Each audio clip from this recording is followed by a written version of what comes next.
Apocalipse, capítulo 7, do verso 9 ao 17. Quero que você acompanhe a leitura que farei desse texto da palavra do nosso Deus, que diz assim: depois destas coisas vi, e eis grande multidão que ninguém podia enumerar, de todas as nações, tribos, povos e línguas, em pé diante do trono e diante do Cordeiro, vestidos de vestiduras brancas, com palmas nas mãos. E clamavam em grande voz, dizendo: ao nosso Deus, que se assenta no trono, e ao Cordeiro pertence a salvação.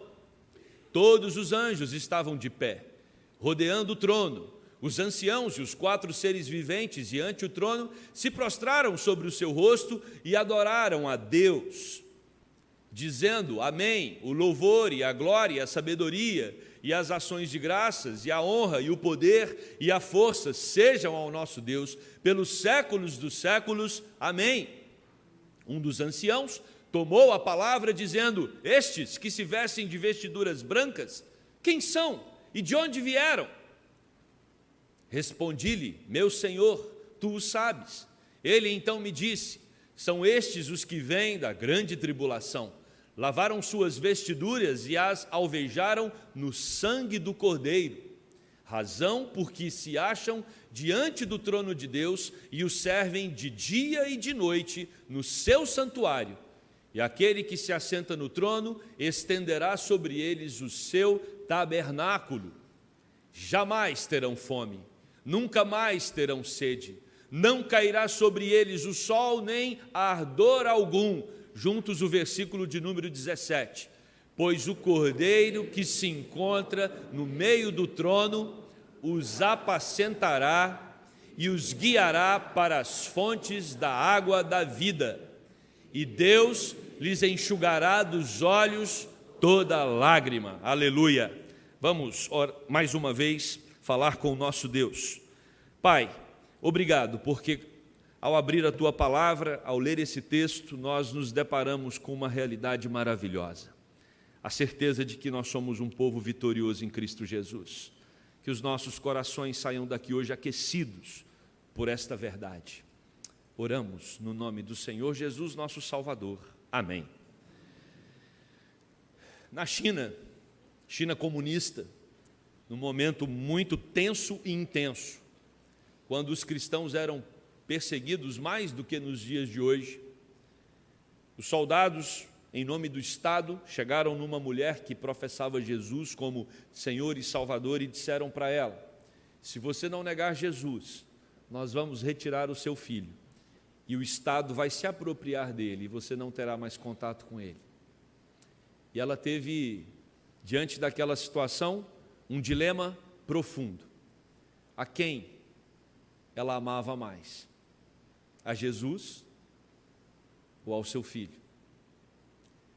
Talvez essa possa ser uma pergunta feita para você hoje. Se Jesus questionasse você, mamãe, você, papai, você me ama mais do que a seus filhos, qual resposta você teria para ele? Hoje nós tratamos sobre esse assunto na sala de pais com filhos de 0 a 10 anos. Nós só amaremos os nossos filhos de maneira correta se nós amarmos a Deus sobre todas as coisas. Existem muitas formas de amor, é verdade, mas uma forma, e que nós consideramos a forma verdadeira, perfeita de amor, é a que vem de Deus. Então nós só aprenderemos a amar quando Deus for o maior amor da nossa vida. E essa mulher então foi questionada, e ao ser questionada, a resposta dela foi: podem levar o meu filho. Podem levar o meu filho. Não vou abrir mão do meu amor por Jesus Cristo. Hoje nós enfrentamos dificuldades por seguir a Jesus. Certamente, você e eu precisamos ter um padrão de vida ético, moral, no trabalho, na escola, na faculdade, para testemunhar o nome de Jesus. Vivemos num momento em que, e não é só o momento, né? Sempre isso aconteceu, em que os padrões, os valores, as crenças sociais, elas não comungam com aquilo que a palavra de Deus coloca. E nós precisamos constantemente fazer uma escolha eu vou obedecer àquilo que o mundo, que a sociedade está colocando, eu vou me curvar aos valores, às ideologias vigentes no momento, ou eu, como tantos outros cristãos ao longo dos séculos, vou firmar o meu coração na palavra e vou resistir a todas essas adversidades, vivendo segundo o padrão de Deus. Esse é um dilema que está sobre nós. Mas também era um dilema que estava sobre a igreja primitiva, irmãos. A igreja primitiva, ela enfrentou situações como essa mulher na China a todo momento. Imagina, você vivendo no primeiro século, e você sabendo que a qualquer momento os romanos ou até os judeus poderiam levar um integrante da sua família porque professa Jesus como Senhor e Salvador. Imagina você perdendo o seu marido, imagina você perdendo a sua esposa ou o seu filho sendo levado e você impotente diante de toda aquela situação. O primeiro século foi um século marcado por muito sangue derramado pelos cristãos, por amarem a Jesus sobre todas as coisas. Eles foram apedrejados, crucificados, lançados às feras. E mesmo assim, eles resistiram toda essa provação por amor a Deus sobre todas as coisas. E quando nós olhamos para esse texto aqui, e nós entendemos que no contexto o que envolve é exatamente essa igreja militante. O capítulo 7, do verso 1 ao 8, o capítulo 6 também, vai enfatizar o lado sofredor da igreja. As provações, as adversidades pelo nome de Cristo. E é natural nós enfrentarmos provações pelo nome de Cristo. E o anjo vai apontar isso para João anteriormente. Mas agora o texto vai falar sobre uma igreja vitoriosa, uma igreja triunfante, uma igreja que pode descansar o seu coração na certeza de que é uma igreja guardada, protegida, amparada pelo Senhor, e uma igreja que tem uma expectativa futura de vitória certa. A vitória no Senhor é certa, você não precisa ter dúvida no seu coração. O nosso final será um final feliz. Essa promessa é feita nas Escrituras a todos os cristãos, mas enquanto o fim não chega, nós enfrentamos dias de adversidade. Aqui no versículo de número 9, o autor do texto vai mostrar que existe uma grande multidão, é isso que está escrito por João, uma multidão incontável. Que curioso, nos versículos anteriores, no mesmo capítulo 7, nós temos que eram 144 mil, um número limitado, 144 mil pessoas que foram vistas por João, é um número contável. Mas nós aprendemos domingo passado com o reverendo Guilherme que os 144 mil é um número simbólico que diz respeito a toda essa multidão incontável. Por quê? Como nós chegamos a esse número? 12 tribos no Antigo Testamento, a Antiga Aliança, com mais 12 apóstolos no Novo Testamento, a Nova Aliança, 12 vezes 12, 144. O número 1000 é o número 10 elevado ao cubo. 10 vezes 10 vezes 10 é igual a 1000. Ou seja, o 10 3 vezes é igual a 1000. Já aprendemos que na poesia hebraica, um número que se repete por 3 vezes, ele está enfatizando a totalidade, a plenitude. Então, 144 mil é Antiga Aliança, vezes a Nova Aliança, vezes 10 elevado ao cubo, que é igual a 144 mil, ou seja, a totalidade dos incontáveis que João agora se depara com eles. Uma multidão que João não conseguia contar. Agora, essa ideia de que os filhos de Deus se espalham por todo o mundo e eles se somam a um número incapaz de ser contado, isso não nasce aqui no livro de Apocalipse. A gente já percebe lá em Gênesis, no primeiro livro da Bíblia, isso que é fantástico em Apocalipse. Porque ele vai tratar, esse livro vai tratar daquilo que já foi tratado em toda a Escritura. Não tem novidade em Apocalipse como se fosse uma coisa revelada só aqui. Essa multidão incontável está lá em Gênesis 13, 16, quando Deus faz uma promessa para Abraão: farei da tua descendência como o pó da terra, de maneira que, se alguém puder contar o pó da terra, então se contará também a tua descendência. Ou seja, incontável. E não somente aqui, mas o profeta Oséias, capítulo 1, versículo 10, o texto bíblico vai nos dizer o seguinte: Todavia, o número dos filhos de Israel será como a areia do mar, que não se pode medir nem contar. E acontecerá que, no lugar onde se lhes dizia, vós não sois meu povo, se lhes dirá, vós sois filhos do Deus vivo.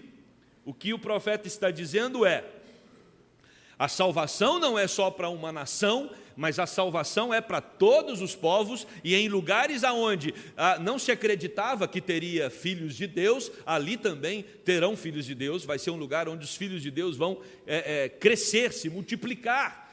Por isso que o Evangelho se espalha por todo o mundo, e é ordem do Senhor Jesus Cristo que essa mensagem deveria ser levada para toda a terra. Ide por todo o mundo e pregai o Evangelho a toda criatura. Todos precisam ouvir essa boa nova de salvação. Todas as nações, tribos, povos e línguas, como também já está escrito lá em Gênesis 17:4. Vamos ler juntos o texto de Gênesis 17:4?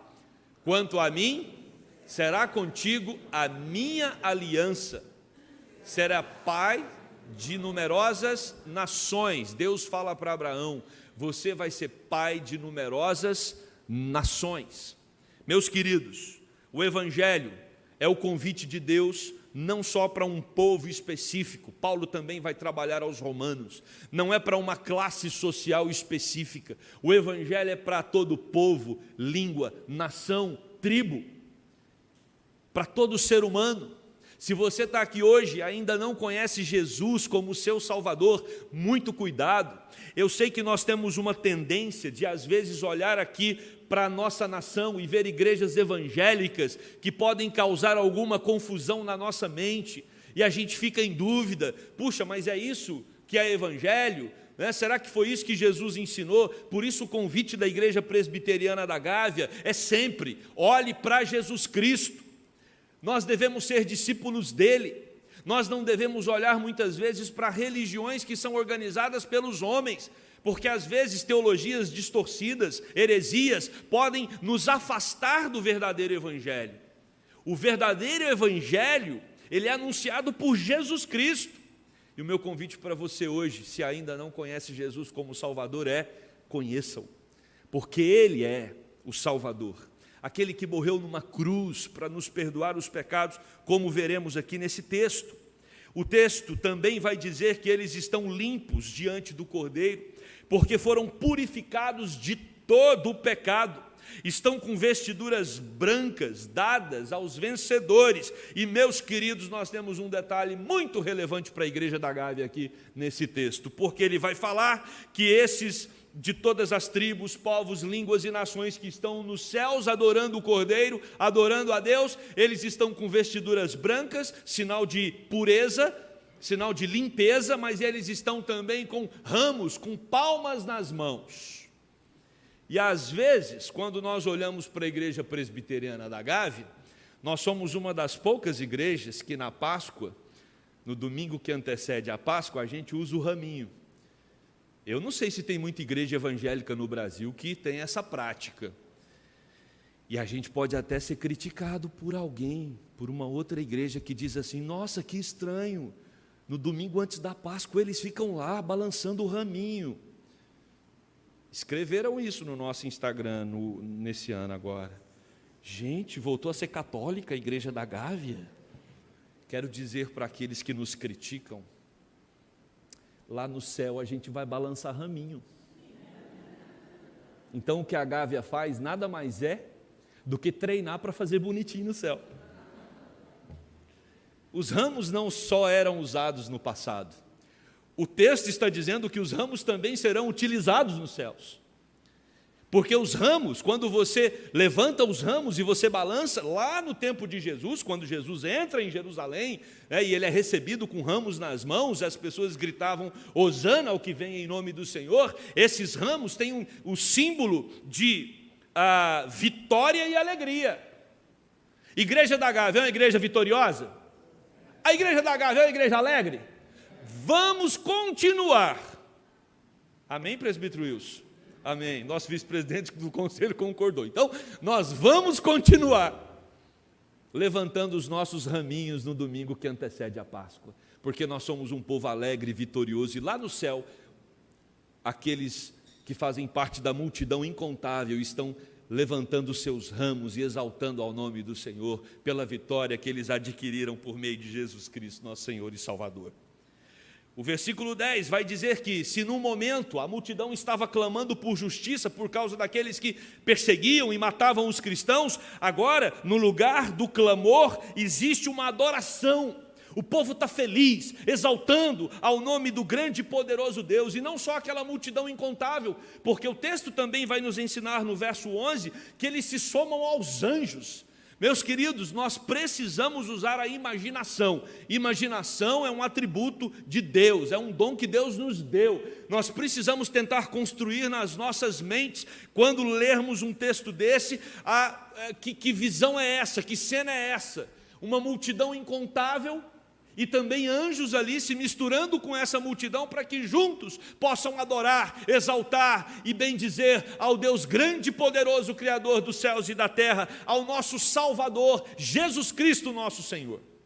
Porque um dia nós faremos parte dessa multidão, e com os anjos, e somados a todos eles, nós também vibraremos em alegria, em exaltação, em louvor ao nosso Deus. O versículo de número 12 vai dizer qual é o conteúdo da adoração. Porque não é qualquer música que Deus aceita, não é qualquer louvor que Deus recebe. O texto vai dizer que existe uma adoração marcada por 7 características. Número 7, em Apocalipse, é o número de quem? De Deus. Número 6, número do homem, porque o homem foi criado no 6º dia. Número 7 é o número de Deus, porque no 7º dia Deus descansou.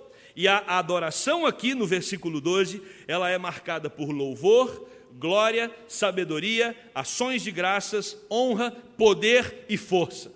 É uma adoração sétupla, ela tem 7 faces. O louvor é a gratidão, é quando você reconhece que Deus deve ser elogiado o tempo todo. Louvor é elogio. E Deus é elogiado pela saúde que Ele nos dá, pelo cuidado, pelo sustento, pela proteção, pelo amparo, pela vida, pela alegria, pela paz e principalmente pela salvação em Cristo Jesus. Nós louvamos a Deus pelas suas obras, pela sua ação. Nós louvamos a Deus quando lemos Gênesis 1:1, que nos diz que no princípio criou Deus os céus e a terra. Ele deve ser louvado porque Ele é aquele que cria, que sustenta, que preserva, que governa tudo e todos. Se você quer entender a diferença entre adoração e louvor, adoração é por aquilo que Deus é, louvor é aquilo pelo que Ele faz. Você louva ao Senhor pelo que Ele faz, e você o adora por quem Ele é. Essa é a diferença, e nessa adoração o louvor faz parte dela, mas não só o louvor, o reconhecimento da glória. Ele está sentado num grande e sublime trono, Ele está no centro. Ele é adorado por tudo e por todos. A Ele pertence a sabedoria. Ações de graças devem ser derramadas com os nossos louvores, com a nossa adoração. Ele é o digno de toda honra, força e poder. Ou seja, tudo que temos, tudo que somos agora caminha na direção de Deus para ser derramado diante dEle como um culto em adoração. Esse culto não acontece só aos domingos, meus irmãos. Não é o momento em que nós nos ajuntamos apenas. Esse culto ele precisa ser de dia e de noite.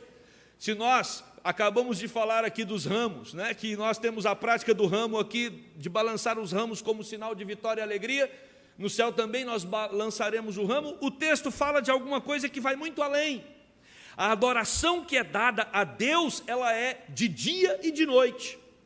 E se nós queremos viver o céu aqui, o máximo da vida eterna no presente, nós precisamos desenvolver a teologia da adoração em todo o tempo. O céu é o lugar onde nós vamos adorar em todo momento. E se nós queremos experimentar o reino de Deus aqui na terra, a nossa adoração não pode ser por períodos. A nossa adoração precisa ser com todas as nossas ações, pensamentos, obras e tudo aquilo que a gente faz. Quer comais, quer bebais ou façais qualquer outra coisa, isso deve ser feito para a glória de Deus. Vai trabalhar amanhã, alguns vão bater ponto, outros têm desafios durante a semana, na faculdade, no colégio. Vá para o seu trabalho, vá para os seus estudos e desenvolva ali o que você tem diante de você, não para satisfazer a empresa, satisfazer o patrão, mas para a glória de Deus. É a Deus que nós canalizamos tudo aquilo que fazemos, tudo aquilo que somos. O versículo de número 13 vai nos mostrar que o ancião, ele faz uma pergunta retórica para João. E a pergunta do ancião é: estes que você está vendo com vestiduras brancas, João, quem são? De onde vieram? O ancião sabe que João não vai responder. Essa é uma pergunta retórica. Tanto que no verso 14, João devolve a pergunta. João fala: o Senhor é quem sabe. O Senhor, o ancião, eu não sei, é você quem sabe. Quem são eles? E aí o verso 14 nos mostra que aquela multidão, ela veio da grande tribulação. Irmãos, para nós, grande tribulação é viver nessa terra. Alguns teólogos vão dizer que vai ter um período de uma grande tribulação. Eu acho que não dá para piorar, dá? Dá, né? Pior que dá. Mas não está fácil. Talvez se você fosse um ucraniano e eu fizesse essa pergunta para você, você teria uma outra resposta. Diria: não dá para piorar. Talvez você fosse mãe ou pai de uma criança internada num hospital com tratamento terminal de câncer, e eu perguntasse: dá para piorar? E você diria: não dá para piorar. Muitos, perto de nós aqui, estão concluindo que não dá para piorar. Esse mundo é terrível, esse mundo é mau, esse mundo é cruel. Essa é a realidade que já foi tratada aqui nas nossas exposições de Apocalipse. Esse é um mundo que injetar as nossas expectativas e esperanças nele é um risco muito grande. Por isso nós somos convidados a olhar para a vida eterna. O que João vê ali são aqueles que vieram da grande tribulação. Tem uma frase dita por um teólogo muito interessante: se você não acredita no céu, viva aqui como se fosse o céu, porque o que te aguarda após a morte é o inferno. Mas se você acredita no céu, lembre-se que o seu inferno é isso aqui. Depois daqui vem a vida eterna. Então, se você não crê em Jesus, se você não está interessado no Evangelho, aproveite esse mundo, porque é o melhor que você tem para aproveitar. Mas você que segue a Jesus, aguente as durezas dessa vida, porque o melhor está por vir. Essa é a diferença que Jesus faz na vida daqueles que creem no seu nome. O ancião então ajuda João a entender que aqueles que sofreram com as tribulações agora são os santos glorificados, são os mártires, são os crentes que foram selados pelo Espírito de Deus. E o verso 14 vai nos dizer que aquele ancião então responde que essa grande multidão, ela vem da tribulação e ela vem para ser cuidada pelo bom pastor. Jesus Cristo é o pastor que cuida das suas ovelhas quando elas estão sob ameaças. Olha o que diz João capítulo 10, verso 11. Vamos ler juntos? Eu sou o bom pastor e o bom pastor dá a vida pelas ovelhas. Jesus é o bom pastor. Ah, como eu sei que Jesus me ama, como eu sei que Ele cuida de mim, Ele deu a vida por você. Você não pode duvidar desse amor. O apóstolo Paulo desenvolve esse argumento lá aos Romanos no capítulo 6, quando ele diz assim: ora, se quando nós ainda éramos pecadores, Deus nos deu o único filho dele para morrer numa cruz, agora que nós já somos filhos, você acha que Deus vai deixar de cuidar de você? Irmão, minha irmã, Deus te ama. Ah, mas eu quero saber o quanto Ele me ama. Olha para a cruz, veja o Cristo ensanguentado, entenda que cada gota daquele sangue foi um gemido de Deus, dizendo: eu te amo. Mas esse Jesus crucificado também ressuscitou, e está assentado à destra de Deus Pai, e recebendo a adoração desses anjos e de todos aqueles que compunham a grande multidão incontável. As vestiduras dos que estavam ali foram lavadas pelo sangue do Cordeiro vitorioso. Irmãos, isso é o cumprimento da profecia de Isaías, capítulo 1, verso 18. Olha o que diz essa profecia. Vinde, pois, e arrazoemos, diz o Senhor, ainda que os vossos pecados sejam como a escarlata, eles se tornarão brancos como a neve. Ainda que sejam vermelhos como o carmesim, se tornarão como a lã. O sangue de Jesus nos purifica de todo pecado. Por isso, uma teologia que nós precisamos aplicar na nossa vida com mais intensidade a cada dia é a teologia do perdão. Jesus nos perdoa, e a palavra dele diz que quando o perdão de Deus é derramado sobre nós, ele lança os nossos pecados no fundo do mar e se esquece deles. Por isso, meu querido irmão, minha querida irmã, talvez você tenha errado no passado, talvez você vive aí com marcas por coisas que você fez anos atrás e que te atormentam até hoje. O apóstolo Paulo vai nos ensinar: as coisas velhas ficaram para trás, eis que tudo se fez novo. O perdão de Deus é completo. Ah, mas eu errei como mãe, eu deveria ter criado os meus filhos assim e assado. Ah, mas eu errei como pai, eu deveria ter feito isso e aquilo. Ah, mas como eu errei como marido, como eu errei como esposa. Confesse a Deus os seus pecados e se esqueça deles. Não utilize os seus pecados para alfinetar a sua alma, porque com isso você está informando outra coisa: o sangue de Jesus não foi capaz de perdoar aquele pecado. Aí você está despotencializando o sangue do Cordeiro de Deus. Por isso, se confessarmos os nossos pecados, Ele é fiel e justo para nos perdoar os pecados e nos purificar de toda injustiça. Que maravilha termos a certeza de que Deus nos perdoa e caminharmos com a esperança de que os céus nos aguardam. Versículo 15 vai nos dizer que agora então, aqueles que estavam ali foram tabernaculados pela presença de Deus. A presença de Deus os envolveu, porque Deus foi derramado de maneira plena sobre eles. Deus habita plenamente com aqueles que estão nos céus. A palavra de Deus vai nos ensinar isso quando Jesus vem ao mundo. João capítulo 1, verso 14. E o verbo se fez carne e habitou entre nós, cheio de graça e de verdade, vimos a sua glória, glória como do unigênito do Pai. O verbo se fez carne e tabernaculou, ele habitou no meio de nós. E aí nós aprendemos que com a ascensão de Jesus Cristo, o Espírito Santo foi derramado para habitar em nossos corações. Se alguém perguntar para você onde Deus está, onde eu posso encontrar Deus, eu e você podemos dizer para essa pessoa: olhe para a minha vida, eu não sou Deus, mas Deus fez de mim o CEP da residência dele. Deus habita em nossos corações.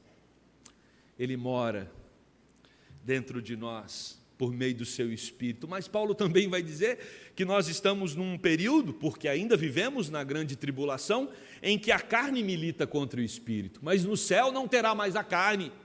Deus vai habitar plenamente com os seus santos. E aí, meus queridos, os versos 16 e 17 formam o final deste texto, trazendo para nós o vislumbre do que nos aguarda. Porque o céu é um lugar onde jamais teremos fome, nunca mais teremos sede, não cairá sobre nós o sol nem ardor algum. O céu é um lugar onde seremos completamente supridos pela presença do Senhor. Não teremos mais carências, nem carência emocional, carência espiritual, carência afetiva, carência financeira, carência de água, carência de alimento, nada disso mais será necessário, porque a presença e a glória de Deus há de nos suprir plenamente. Que maravilha. Ouvi de um pastor falando sobre as ruas de ouro do céu. E o que ele disse é: às vezes os crentes ficam pensando no céu como sendo um lugar com ruas de ouro. E na cabeça deles, dos crentes, funciona assim: imagina viver num lugar onde eu vou andar sobre as ruas de ouro. Eu tenho algumas joias nesse mundo, e essas joias já me deixam feliz, alguém pode dizer. Imagine eu estar num lugar onde a rua é de ouro. Que lugar maravilhoso. Esse teólogo fala o seguinte: meu querido, o céu é o que é não pela rua de ouro. A rua de ouro é um símbolo de que o ouro será pisado, porque o valor do céu não é o ouro, o valor do céu é o Senhor que nos aguarda. Ouro vai valer nada, porque vai ser utilizado como piche para o asfalto. Essa é a grande verdade. Quem nos aguarda lá no céu é o Filho de Deus encarnado, e a gente vai ver Jesus olho no olho, face a face. Ele prometeu que nós tomaremos uma ceia com Ele. Ele disse que nós deveríamos continuar tomando ceia aqui, o pão e o cálice, até o dia em que Ele voltar, porque aí nós cearemos junto com Ele no reino do seu Pai. Um dia estaremos com essa multidão incontável e olharemos uma mesa e nela o Cordeiro de Deus ministrando os elementos para nós. Eu creio que nós vamos conversar com Jesus, abraçar Jesus, adorar Jesus, nos prostrarmos aos pés de Jesus, olhar para as mãos de Jesus. Eu creio que nós vamos ter um tempo de alegria, aliás, um tempo não, uma eternidade inteira de alegria na presença de Jesus, e até tiraremos algumas dúvidas teológicas. O Cordeiro de Deus, que se encontra no trono, vai nos apacentar, vai nos guiar. Olha o que diz o Salmo 68, 7.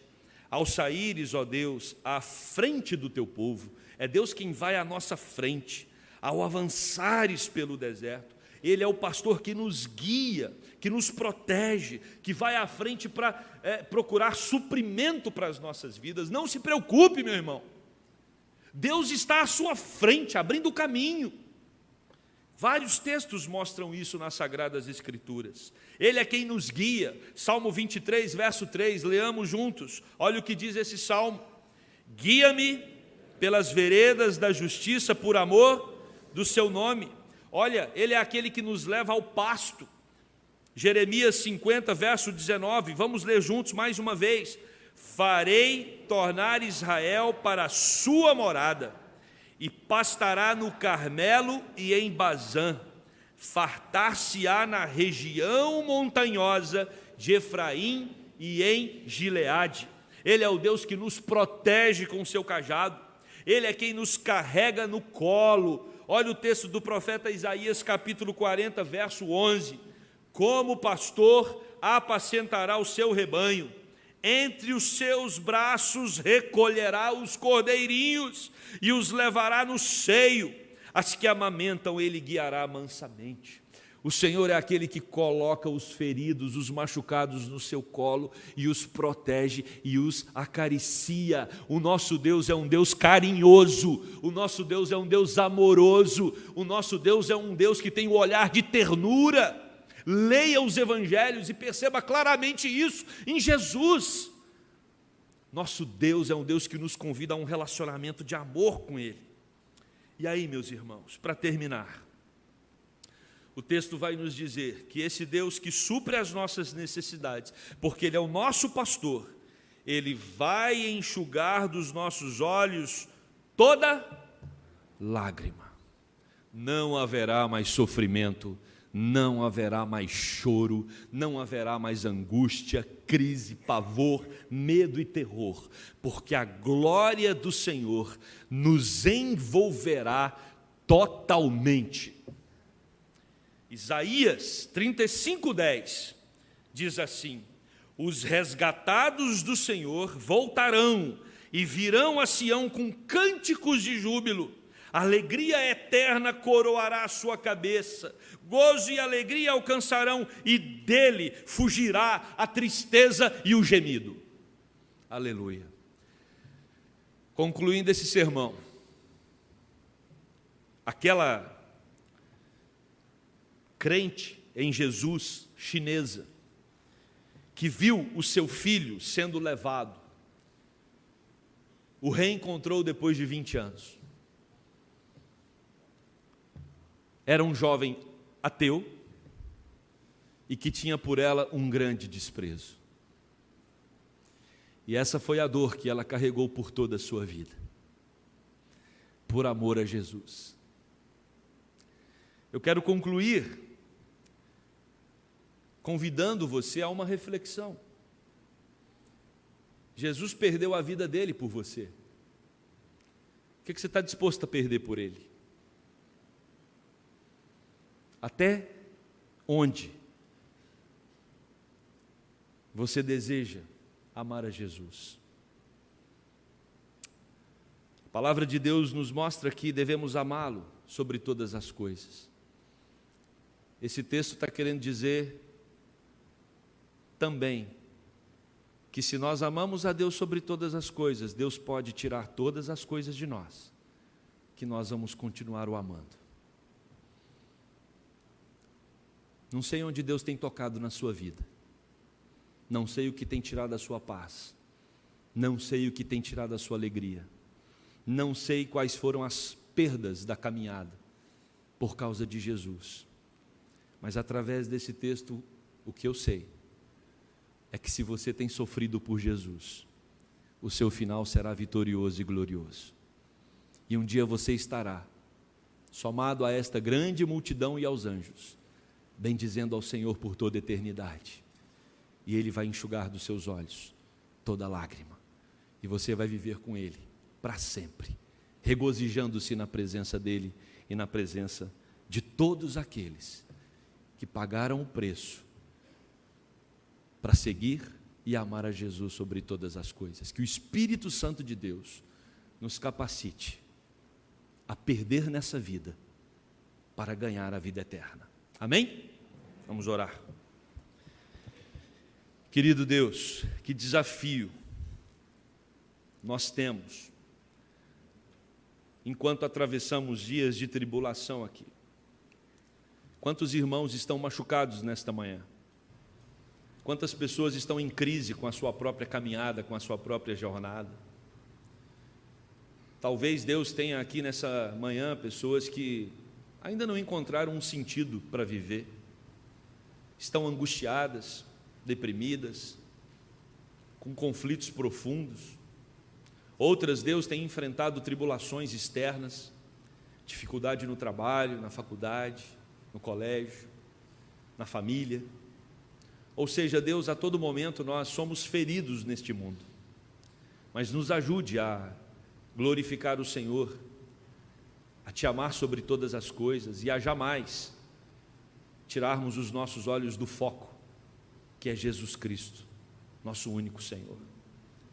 Porque um dia, Deus, estaremos contigo e contigo viveremos por toda a eternidade, num lugar onde não teremos sede, não teremos fome, num lugar onde o Senhor vai enxugar dos nossos olhos toda lágrima, e viveremos com o Senhor na Tua companhia, alegremente, por toda a eternidade.